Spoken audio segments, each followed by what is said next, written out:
talking about people who've been in relationships for 10 years and for 5 years they've been miserable. No. I mean, think about it. That's 1/3 of the relationship. That's usually what they say. No. No, but she's saying she's comparing my 3 years to what you just said. It's But 1/3. It's a lot. Yeah, but it's 1/3 in total of percentage, but it's not. It's 1/3. It's 1 year in total of time. So you're there for 3 years. It doesn't matter. But to compare those, you have to use percentages. So let's use a percentage, right? Let's be realistic. If I know I'm supposed to leave, I'm not leaving day one. Nobody's leaving day one when they know they're supposed to leave. It's going to take time to leave. Long relationships have long breakups. I'm not going to argue this. This is something that we do know. No. Sorry. Well, not for Aaron. I'm not talking about Aaron per se, and I'm not even talking about myself. I personally believe, and we don't really have a study on this, long-term relationships, and I'm going to give 5 years plus, right? Typically have more pros than they have cons. That's why they're in that relationship. That's why they're fighting for that relationship. Are there exceptions to the rule? Yes. I think the only time where people need to really know to walk away is when you're the only one fighting for that relationship.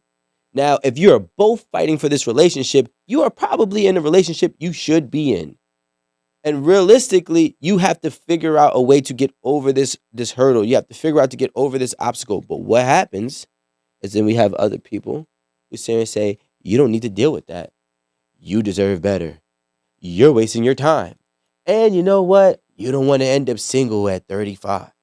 But guess what? In all actuality, if you two really, really were dating with the purpose from the beginning, and I'm saying that because some people do date out of codependency and they date out of comfort. But if you two are dating with the purpose, you're trying to start a family, or maybe you have a family, and you both are fighting for this.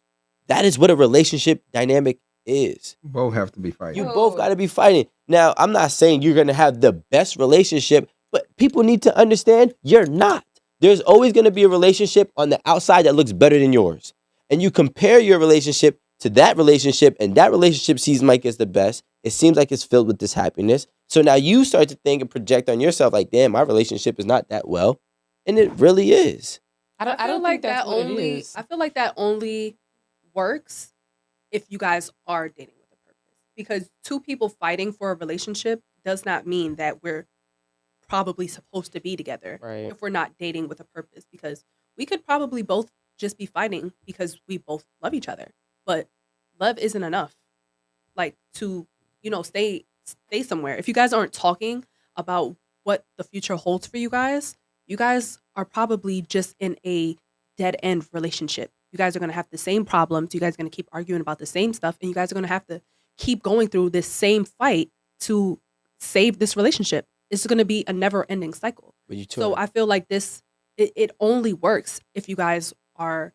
it doesn't even have to be like dating with a purpose from the start, but as long as like somewhere along the way, you guys are talking about what the future holds for you guys. So I want to make sure that we don't blur the lines with certain. There's people who fight for each other, and there's people who fight realistically for the relationship.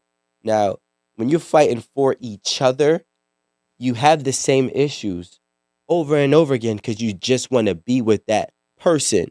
When you're fighting for your relationship, the issues that come into your relationship have to be weeded out because you're fighting for the relationship. The relationship does not call for such and such behavior, such and such actions. So you both are addressing it. You both are fighting it, and you're moving and progressing forward. There's a lot of people who do love each other, and that's enough for them to stay together, but it's not enough for them to really progress. And I agree with that. But they're not dating with a purpose. They're dating after love. They're dating through love. You know what I'm saying? When you date with the purpose, it's like, all right, I'm dating this woman. We're going to have a family. I want a child. I want 1 or 2 children.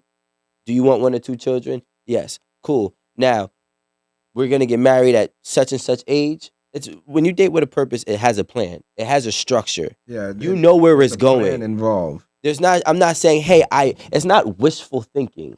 It's not, hey, yeah, I would like a family. Hey, I would like to be married. It is a structured plan and it's detailed, and and you guys go about, you guys take on what's going to be going on within that relationship as they come.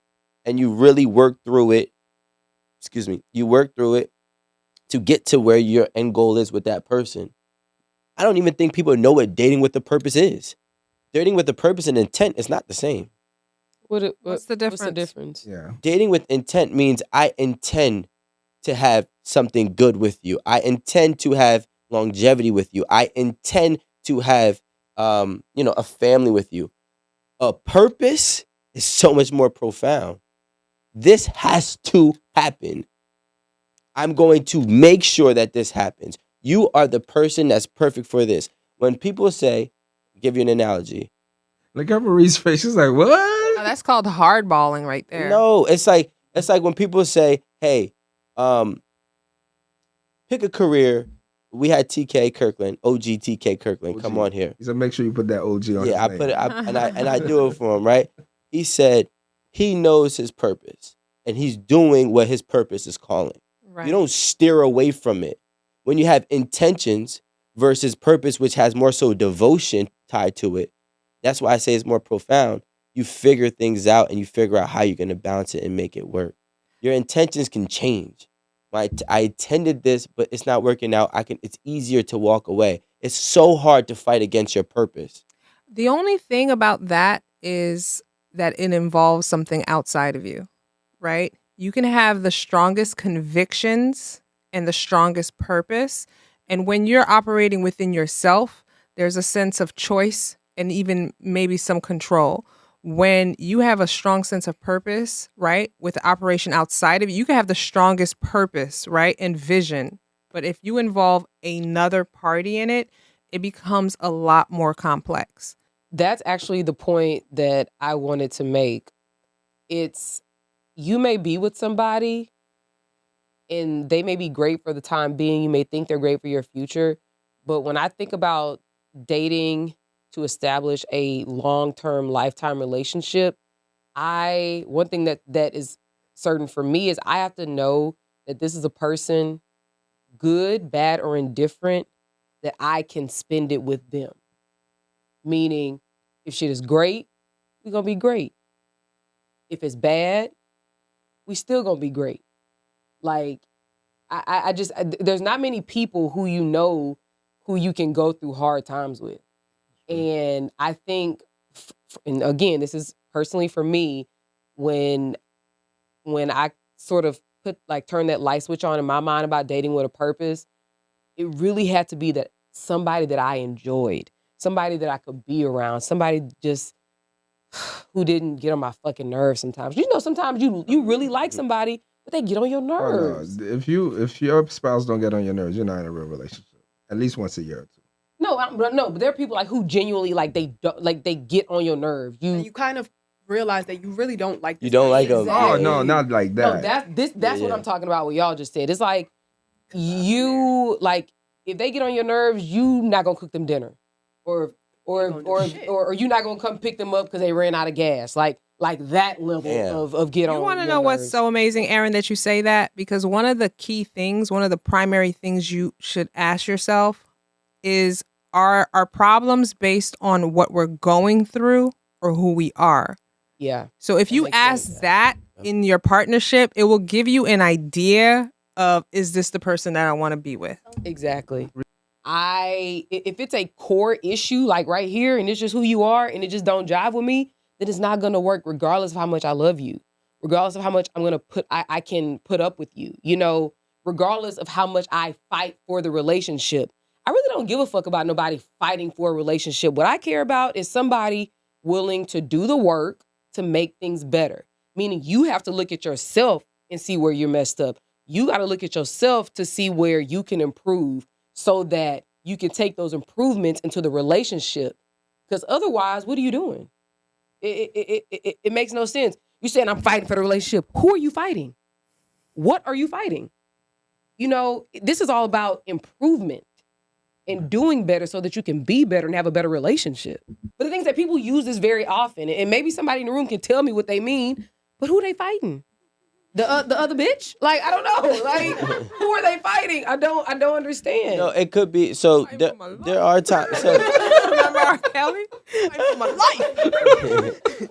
Nah, so like I mean, I agree. I understand where you're coming from. I mean, in my perspective, like I don't need you to fight. Like I don't need you to demonstrate effort. Effort is not good enough for me at this point in my life. I need you to demonstrate You gotta do. solutions. Yeah. So like, I agree with that in that sense, and just to maybe add some type of, I guess, clarity to the word fighting for people who do use that phrase. I'm fighting for this relationship.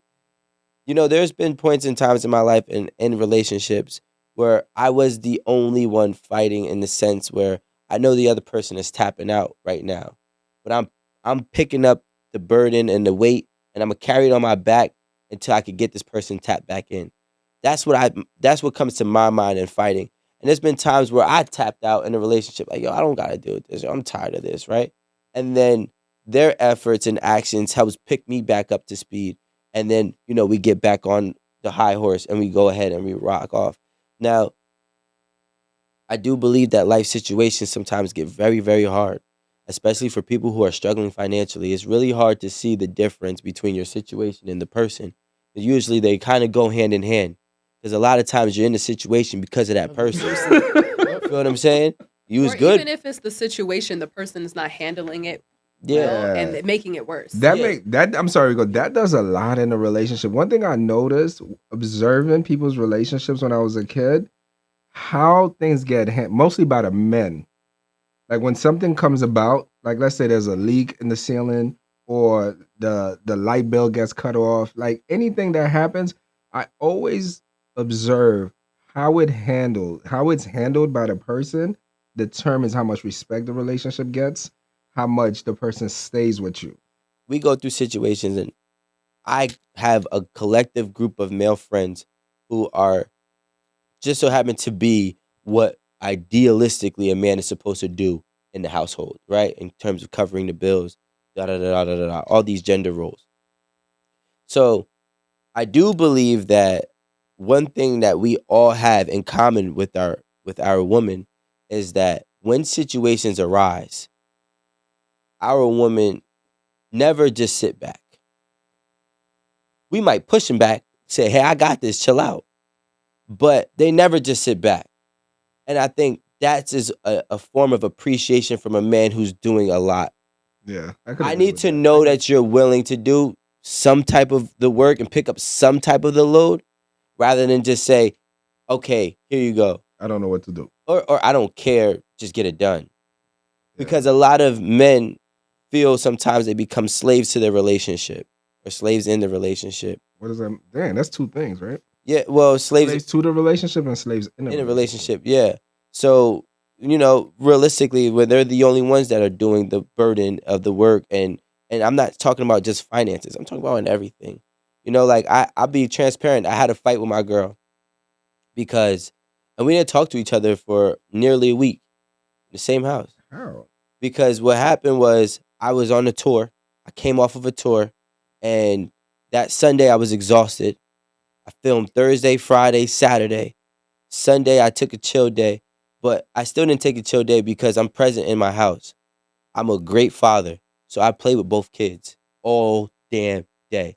And I felt like I should do that because she was watching the kids while I was filming. This is your break. I got this.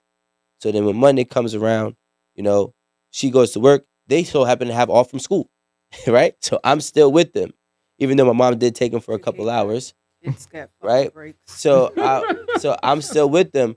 She comes home from work. I'm like, don't worry about it. She goes to bed at 8 o'clock. I'm with the kids from there till they're put them to sleep around 9, 10. So when Tuesday come around, now I'm exhausted. Because at that point in time, right, I'm not going to lie, I was tapping out. Like I was all I could do, right? Like I had no more energy. I was exhausted. And I'm like, yo, I just need to rest. I did most of the work. She's already tired. Once you wash her hair, it's going to take you 10 minutes. She's going to fall asleep with me. Right? My daughter goes to sleep in my arms most nights. So can you just pick up this one piece that I'm asking you, right? Did you say it like that, Rico? I did say initially yes.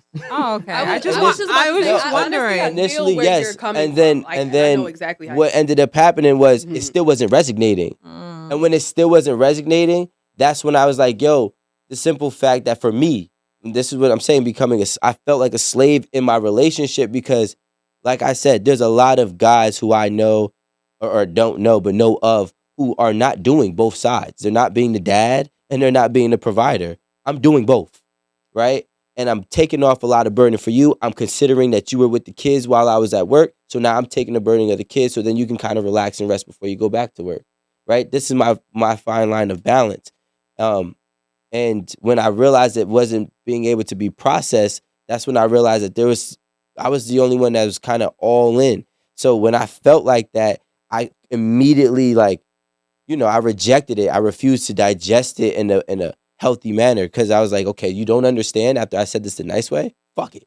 I had to start bugging. Spazzed out. Yeah, I spazzed out. And the way I spazzed out then became a situation. It's like, you don't got to talk to me like that. You know what I'm saying? And I'm like, should have just took a nap. but she's a Gemini. Them sides don't ever right. So what ended up happening was. So, and I knew she was gonna be on here too. I'm like, you talk all this shit. I know she's still on here. But she knows though, because we tell our sides. But more of the story is when a guy feels like he's overexerting and overexuding and he's doing everything he can and he just wants you, especially when majority of the situations come up and he's like, yo, chill. When this one situation is like, yo, I'm giving you carry the bread in the house. And you're like, why don't you carry the bread? It's like, come on, bro. This is the lightest of all the bags. Wait. Who question? Yes. Who went to go get the groceries? I got the groceries. You went in you did the shopping? I drove.